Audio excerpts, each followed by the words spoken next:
नमस्कार दोस्तों, journey beyond 56 में आपका फिर से एक बार स्वागत है। आज फिर हम महाबलीपुरम यानी तमिलनाडु का एक रहस्यमय और ऐतिहासिक शहर है, उस शहर में आए हैं। और आज का जो स्पॉट है उसे कृष्णाज बटर बॉल कहते हैं। एक ऐसी चट्टान जो हजारों किलो वजन की है। आप इस बॉल को या इस पत्थर को, गोल आकार के पत्थर को देख सकते हैं और ये कई सदियों से ये इस बिंदु पर टिक कर खड़ी है। देखने में लगता है कि अभी नीचे लुढ़क जाएगी, लेकिन नहीं। ये पत्थर यहाँ लिखा है कि 1200-1300 साल से ऐसे ही खड़ा है।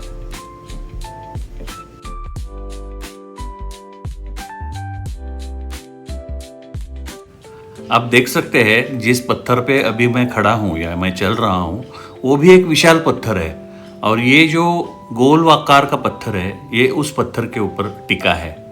और पुरातत्ववादियों के अनुसार ये चट्टान लगभग 1300 साल से यहाँ पे खड़ी है। कहा जाता है कि राजा नरसिंहवर्मन के समय से ये यही मौजूद है।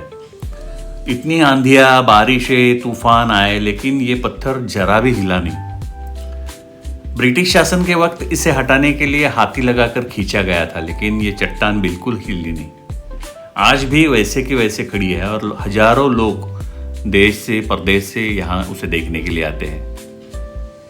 ये सारा इलाका आप देखेंगे तो यहाँ पे बड़े बड़े पत्थर है और उसी पत्थर में अलग अलग प्रकार के मंदिर बनाए हैं, छोटे छोटे मंदिर है। और देखने के लिए ये देखिए, विदेशी लोग यहाँ आते हैं।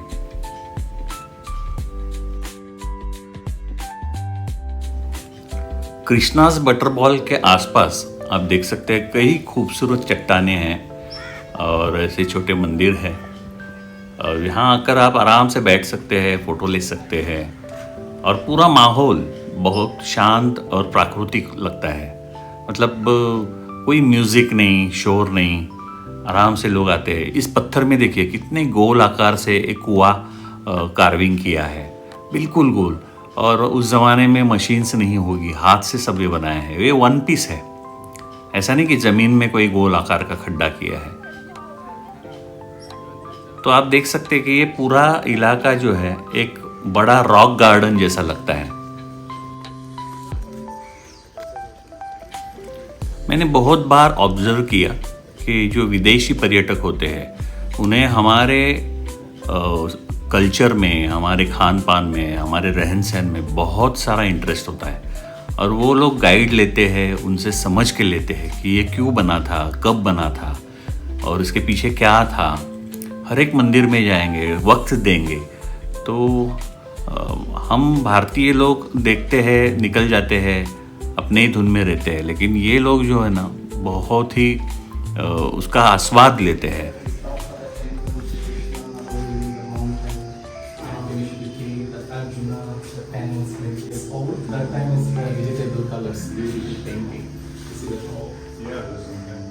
So who watches the painting? No one knows. The painting, the head is missing here, and see the hand is missing here.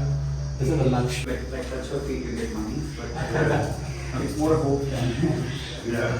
So this one is wine.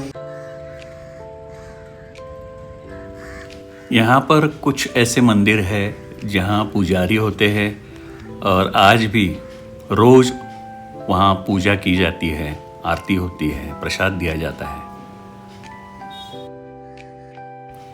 यह है महाबलीपुरम का अर्जुनास पिनाकल यानी अर्जुनत की तपस्या। एक विशाल पत्थर पर यह बनाई ही गई रॉक कट कला है। ये दुनिया की सबसे बड़ी मोनोलिथिक रॉक रिलीफ है, यानी एक ही बड़े चट्टान पर की गई हुई नक्शी काम। इसकी ऊंचाई 43 फीट है और चौड़ाई 96 फीट है। इतनी बड़ी नक्शी पत्थर को 2 भाग में काटकर बनाई है, यानी दोनों ओर की कला एक ही कहानी को दिखाती है। कहा जाता है कि महाभारत में अर्जुन ने भगवान शिव को प्रसन्न करने के लिए कठोर तपस्या की थी ताकि उनको पशुपात्रस्थ प्रदान करे। और इसी कारण इसे अर्जुनास पिनाकल कहते हैं। इसमें सबसे आकर्षक बात है एक ही पत्थर पर बनाई गई पूरी हाथियों की फैमिली। ये इतनी खूबसूरत है कि लगता है कि असली हाथी सामने खड़ा है। यह अद्भुत कला 7वीं सदी में बनाई थी, पल्लव राजा के ज़माने में। ये जो आप देख रहे हैं ये भी बहुत ही प्राचीन पल्लवकालीन कला का प्रदर्शन है। गुफाएं हैं और यहाँ विदेशी पर्यटक आते हैं और उसे समझ के लेते हैं कि ये क्या है, इसके पीछे इसकी स्टोरी क्या है। गाइड भी होते हैं। भगवान श्री कृष्ण ने अपने उंगलियों पे गोवर्धन पर्वत उठाया है, ऐसा इस मूर्ति में दिखाया गया है।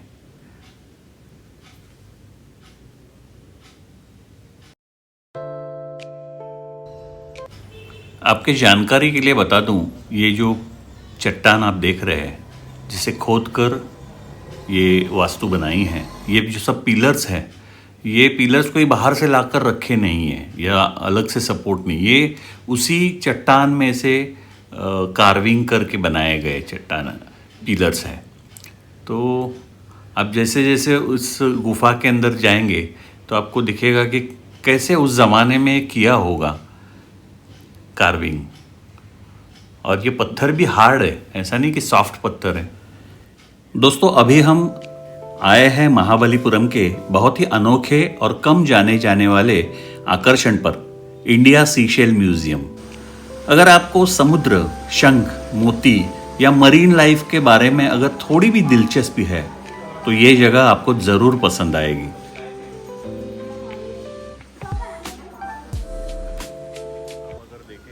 यह एशिया का सबसे बड़ा सीशेल म्यूजियम है। यहाँ दुनिया भर से इकट्ठे किए गए करीब 40,000 से ज़्यादा शंख, सीपियाँ, कोरल और समुद्री जीवों के नमूने रखे गए हैं। इसका संग्रह एक ही व्यक्ति कर्णन एस द्वारा 40 सालों में इकट्ठा किया गया है। ये देखने लायक है। यहाँ आपको हजारों तरह के शंख देखने को मिलेंगे।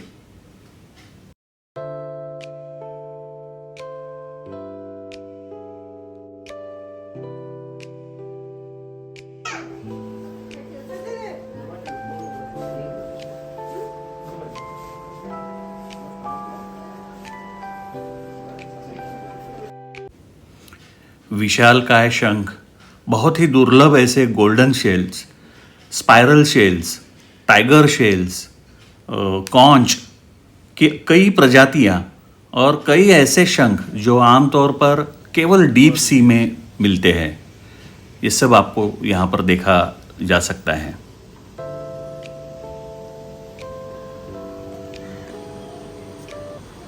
अगर आपको मोतियों में दिलचस्पी है तो यहाँ सूक्ष्म मोती, बड़े मोती, रंग बिरंगी कल्चर्ड पर्ल्स, पर्ल ज्वेलरी, बहुत सारे अलग अलग प्रकार के पर्ल्स यानी मोती आप यहाँ देख सकते हैं। मैंने तो ऐसे एक एक साइजेस और उसके जो आकार है मैंने मेरी ज़िंदगी में कभी भी देखे नहीं थे। बहुत ही अलग अलग प्रकार के मोती आप यहाँ देख सकते हैं।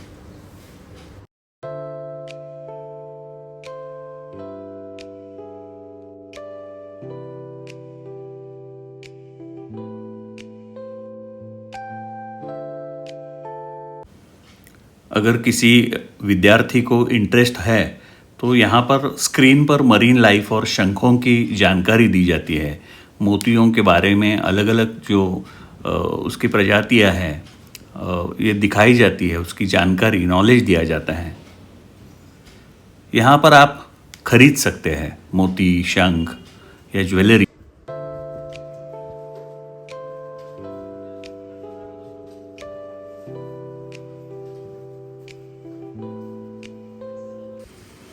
यहाँ पर अलग अलग म्यूज़ियम्स है, जिसमें से एक है फिशिंग म्यूज़ियम। छोटा सा म्यूज़ियम है लेकिन देखने लायक है।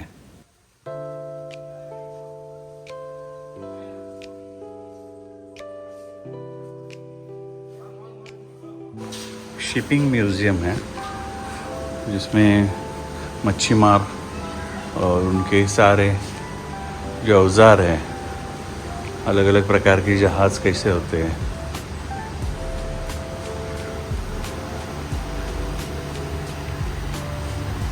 उसके बारे में जानकारी दी है।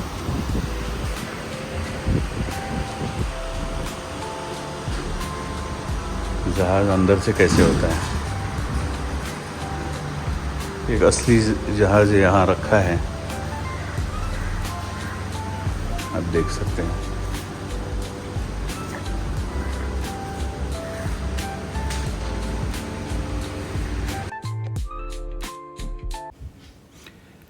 यहाँ आप देखेंगे छोटे से बड़े साइजेस में फ़िश पकड़ने के लिए जो कांटे होते हैं वो यहाँ पे रखे गए हैं।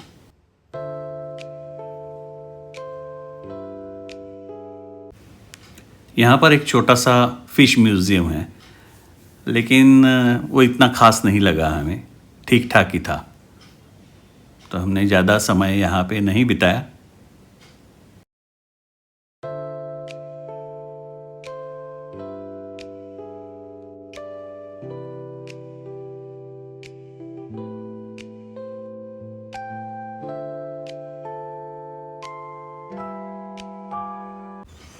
यहाँ पर बच्चों के लिए डायनासोर के एक म्यूज़ियम बनाया है और वहाँ उनके बारे में जानकारी आप ले सकते हैं।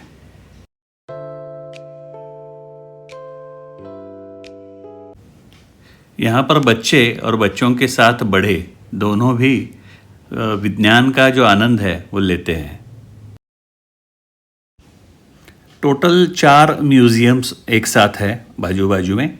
अगर चारों का आप टिकट लेते हैं तो कुछ 300 या 350 रुपये का टिकट है, और एक ही का आपको लेना है सीशेल का या किसी का तो 100 रुपीज़ का टिकट है, लेकिन अच्छा टाइम पास होता है, एक बार देखने लायक है।